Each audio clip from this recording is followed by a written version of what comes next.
Good morning मित्रांनो, सुप्रभात. Welcome from Nagaon. सुमिरन कॉटेजमध्ये आहोत आम्ही. काल आम्ही नागावमध्ये थांबलो होतो. काल मस्त शेकोटी वगैरे केली, मग थोडं एन्जॉय केलं. 10-10:30 आम्ही झोपायला गेलो. झोपलो तर सकाळी उठलोच. मस्त अशी सकाळ आहे. 7-7:30 वाजून गेलेले आहेत. असं मस्त नेचरमध्ये राहण्याचा आनंद येतो आहे. याकडे चिकूचं झाड आहे, नारळाची झाडं आहेत, सुपारीची झाडं आहेत, भरपूर झाडं आहेत. फुलांची पण झाडं आहेत, जास्वंदीचं आहे, बरेच आहेत. एक नंबर वातावरण इकडं. ही बघा चिकू. आणि मस्त या इथेच काल रात्री शेकोटी वगैरे केली होती आम्ही. मस्त गाण्यांच्या भेंड्या वगैरे, गप्पा शप्पा झाल्या आणि मग आम्ही झोपाय गेलो होतो. बघा मस्त वाटतंय मागचं पूर्ण बॅकग्राऊंड. आणि या इकडे आपली गाडी लावलेली आहे. तिकडे एक विहीर आहे. चला विहिरीकडे जाऊ. झोपाळा पण येते बघा. झोपाळ्यात बसून तुम्ही झोपा वगैरे घेऊ शकता. या इकडे आहे विहीर. बघा कोकणामध्ये आलं की म्हणजे जेवढे पण होमस्टेज वगैरे, बऱ्याचशा होमस्टेजमध्ये प्रत्येकाच्या काय म्हणते घराच्या मागच्या बॅक साईडला सगळं असे वाडी असते, जिथं नारळीचे सुपारीचे झाडं वगैरे असतात. मस्त वाटतं. हे बघा सगळे नारळाचे सुपारीचे झाड आहेत. आपला पोहेचा नाश्ता आलेला आहे. 6 प्लेट पोहे आणि 2 मॅगी मागवलेले आहेत.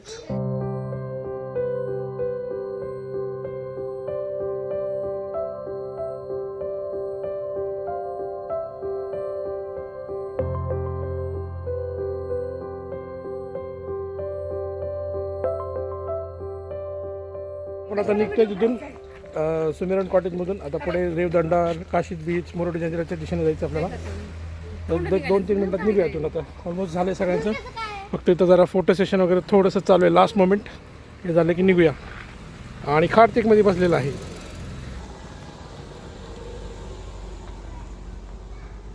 ॲक्च्युली आपल्या रूममध्ये निघून आपण डायरेक्ट आलो होतो आता श्री क्षेत्र रामेश्वर मंदिरामध्ये. चौलमधले प्रसिद्ध मंदिर आहे. मागच्याच पण आलो होतो. चला आता आपण परत जाऊया आतमध्ये. कोकणात अनेक सुंदर शिव मंदिरे आहेत. त्यापैकीच हे चौलमधलं श्री रामेश्वर म्हणजेच महादेवाचं मंदिर.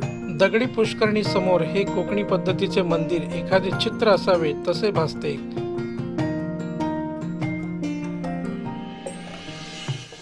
इथे तलावाकडे पाठ करून आणि गर्भगृहाकडे नजर वळवलेल्या स्थितीत दक्षिणी पद्धतीचा नंदी आहे. इथे नंदी समोर सुंदर असे एक तुळशी वृंदावन आहे. या मंदिराची एक खास गोष्ट म्हणजे इथे 3 कुंड आहेत. अग्निकुंड, वायुकुंड आणि पर्जन्यकुंड. जेव्हा पाऊस पडत नाही तेव्हा पर्जन्यकुंड उघडले जाते आणि देवाला पाऊस पडावा म्हणून धावा केला जातो.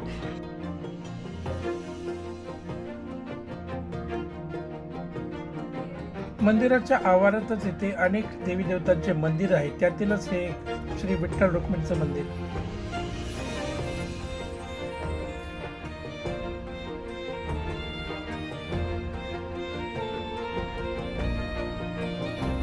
तर मंदिराच्या आवारातच हे समोर आहे ते आशापुरी माता देवीचं मंदिर आणि हे दिसतंय ते श्री दत्तगुरू यांचं मंदिर.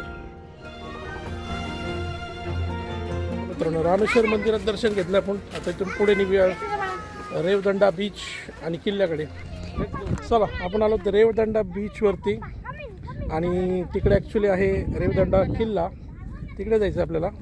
15व्या शतकात रेवदंडा गावाचे महत्त्व ओळखून पोर्तुगीजांनी खाडीच्या मुखावर हा रेवदंडा किल्ला बांधला. हे बघ हे सगळे काय म्हणतात लाटांचा मारा होऊन होऊन होऊन असे झाले दगड. कळलं का? लाटा आदोळादोळ झालेले असतात. रेवदंडा किल्ल्यामध्ये आलं की तुम्हाला इथे कॅम्पिंगचा पण ऑप्शन आहे.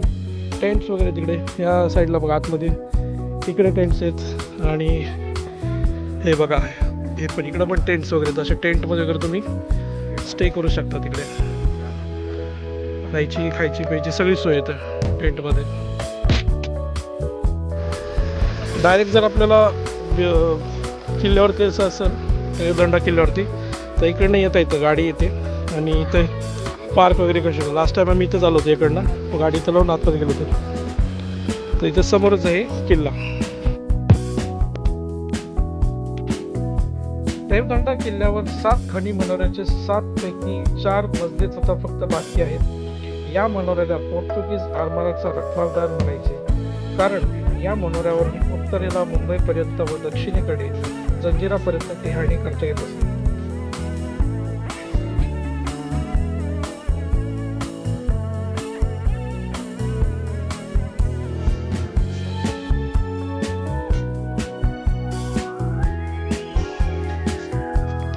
तर या रेवदंडा किल्ल्याचा वापर जसं मी म्हटलं की फक्त काय होतं इथलं बंदरावरती नजर ठेवण्यासाठी होतं. म्हणजे काही व्यापारी मार्गातून घ्यायचे त्याच्यावर नजर ठेवण्यासाठी हा किल्ल्याचा वापर व्हायचा. त्याच्यामुळे बघा इथं कितीमध्ये 1 2 3 4 5 आणि मग वरतून त्या पॉईंटवरनं पूर्ण समुद्रावरती नजर ठेवता येत होती.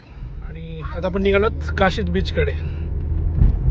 आणि इकडं ब्रिज क्रॉस करून लेफ्टला गेलं की बिर्ला गणपती मंदिर आहे, तिकडं आता आपण जाणार नाही आहोत. राईट घेऊन आपण काशीद बीचकडे जाणार आहोत.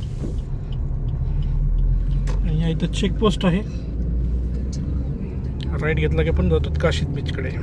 अलिबागवरून काशीद बीचकडे जात असताना आपल्याला आपल्या उजव्या बाजूला समुद्राचं दर्शन होत राहतं. चला आपण आता डायरेक्टली आलो काशीद बीचच्या इथे. गाडी इथं लावली मागे पार्किंगला. आणि हा कार्तिक समोर त्या साईडला आहे तिकडं बीच. काशीद बीचकडे जाऊया, इथं थोडा वेळ टाईमपास करू, बीचवर बघू आणि मग पुढे जाऊया. Let's go. रस्ता क्रॉस करायचा आहे. चला चला नाही येतो. काशीद बीच हे रायगड जिल्ह्यातील अलिबाग जवळ असलेले एक सुंदर, स्वच्छ आणि लोकप्रिय पर्यटन स्थळ आहे. हा खरंच खूप सुंदर बीच आहे. हा बीच त्याच्या पांढऱ्या वाळूसाठी, निळाशार समुद्रासाठी आणि शांत वातावरणासाठी ओळखले जातो.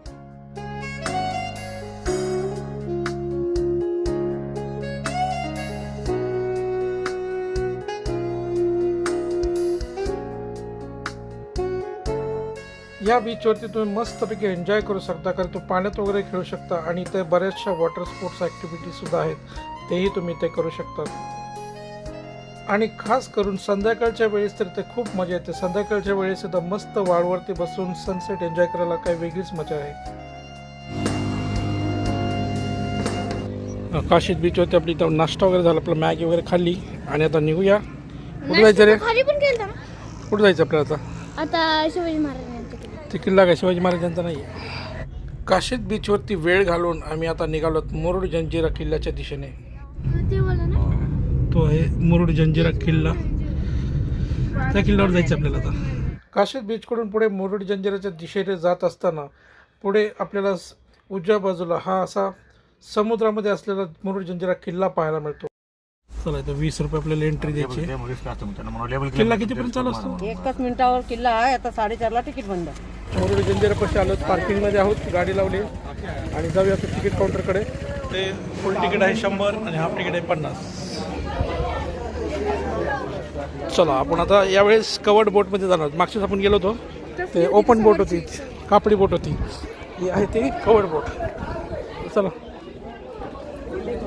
मुरुड जंजिरा हा किल्ला अरबी समुद्रात असून इथे जाण्यासाठी आपल्याला प्रथम राजपुरी गावात यावं लागते. तिथे तिकीट काढून मग आपल्याला असं बोटीने प्रवास करून आतमध्ये 1 किलोमीटर आत मग किल्ल्याकडे जाता येते.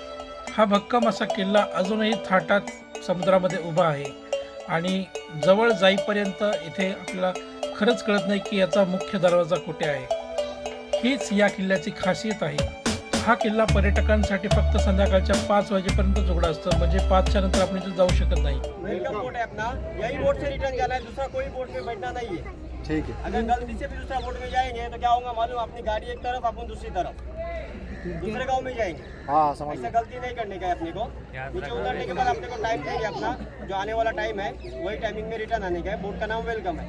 अगर बाय चांस कोई भूल भी गया नाम तो अपना तिकीट देखने का उसके ऊपर. मुरुड जंजिरा किल्ल्यावरती येण्याची ही माझी दुसरी वेळ आहे. मागच्या वेळेस आलो तर आम्ही डायरेक्ट आतमध्ये प्रवेशद्वारापाशी बोटीने गेलो होतो. यावेळेस मोटर बोटने आपल्याला अर्ध्या समुद्रात सोडून आणि मग इथे दुसऱ्या बोटीतून आपल्याला पलीकडे नेलं जातं. आणि बघू शकता किल्ल्यावरती प्रचंड अशी पर्यटकांची गर्दी आहे, कारण क्रिसमसच्या सुट्ट्या आणि न्यू इयरच्या सुट्ट्या असल्यामुळे इथे लोकांनी प्रचंड गर्दी केली आहे. भरपूर गर्दी झाली रो. वीकडेजला आलो तरी पण गर्दी आहे, कारण सहल पण आलेली आहे, शाळेची सहल पण, फॅमिलीज पण आहेत सगळ्यात. चला फायनली आपण आलो 7मध्ये किल्ल्याच्या. ऑलरेडी आपण किल्ला मागे बघितलेला, पण आता ठीक आहे परत आलोत यांच्यासाठी. आपण बघूया, एक्सप्लोर करूया. इथे किल्ल्याबद्दल आपल्याला काही माहिती वाचायला मिळते. बोटीने मुख्य दरवाजावरती सोडल्यानंतर आपल्याला 45 मिनिटाचा वेळ दिला जातो पूर्ण किल्ला बघण्यासाठी. सगळ्यात आधी बुरुजावरती जाऊ. चला फायनली आपण बुरुजावरती आलेलो आहोत, जिथे तोफा आहेत. इकडं ही आहे कलाल बांगडी, ही आहे ती लांब पल्ल्याची तोफ कलाल बांगडी. आता याला कलाल बांगडी का म्हणतात, कारण हे सगळे बांगडीसारखं आहे ना, आकार पूर्ण हे बांगड्यासारखं आहे, जॉईंट केलेलं आहे, त्याच्यामुळं कलाल बांगडी म्हणतात. आणि इथे क्षमता आहे सरळ 3 किलोमीटरपर्यंत मारा करू शकते. तर कलाल बांगडी तोफेच्या शेजारी ही आहे लांडा कासम तोफ. या किल्ल्याच्या मुख्य दरवाजावरती आपल्याला वाघाचं चित्र बघायला मिळतं, ज्यांनी आपल्या पंजामध्ये हत्ती धरलेले आहेत. त्या काळी आपल्या पराक्रम आणि शौर्याचं प्रतीक दाखवण्याची ही एक पद्धत होती. ही जी समोर 3-4 मजली इमारत दिसते ती आहे सदर. तिकडे आहे गोडापाण्याचे विहीर आणि या साईडला पण आहे गोडापाण्याचे विहीर. ती सगळ्यात मोठी विहीर आहे किल्ल्यावरची. आणि आपण आता आहोत बुरुजावरती. या किल्ल्यावरील 19 बुरुज अजूनही सुस्थितीत आहेत आणि भक्कम आहेत. आणि प्रत्येक बुरुजावरती अशा तोफा ठेवलेल्या आपल्याला पाहायला मिळतात, जे त्या काळी शत्रूंचा सामना करण्यासाठी तयार असायच्या. प्रत्येक बुरुजावरून समुद्रामार्गे येणाऱ्या शत्रूंवरती नजर ठेवली जायची. जंजिरा किल्ला हा आजही अजिंक्य किल्ला आहे, जो कोणाला जिंकता आला नाही.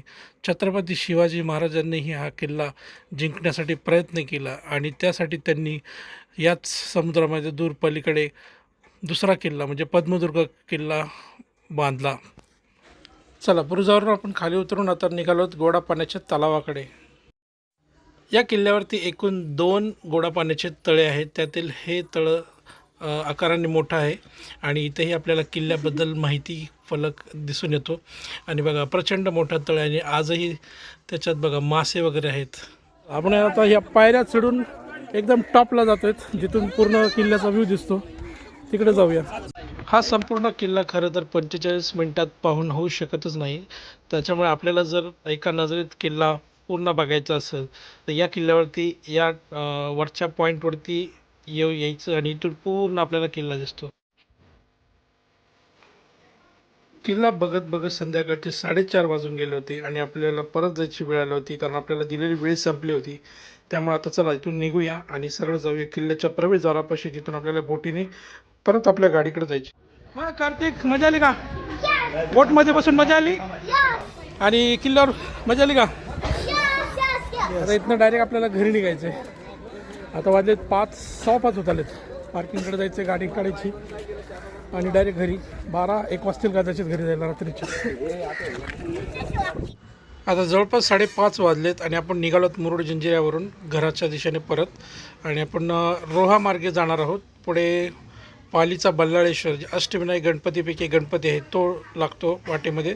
त्याच्यामुळे आपण पालीच्या बल्लाळेश्वराचं दर्शन करून मग पुढे घरी जाणार आहोत. आपण डायरेक्ट आता आलो आहोत बल्लाळेश्वर गणपतीच्या इथे.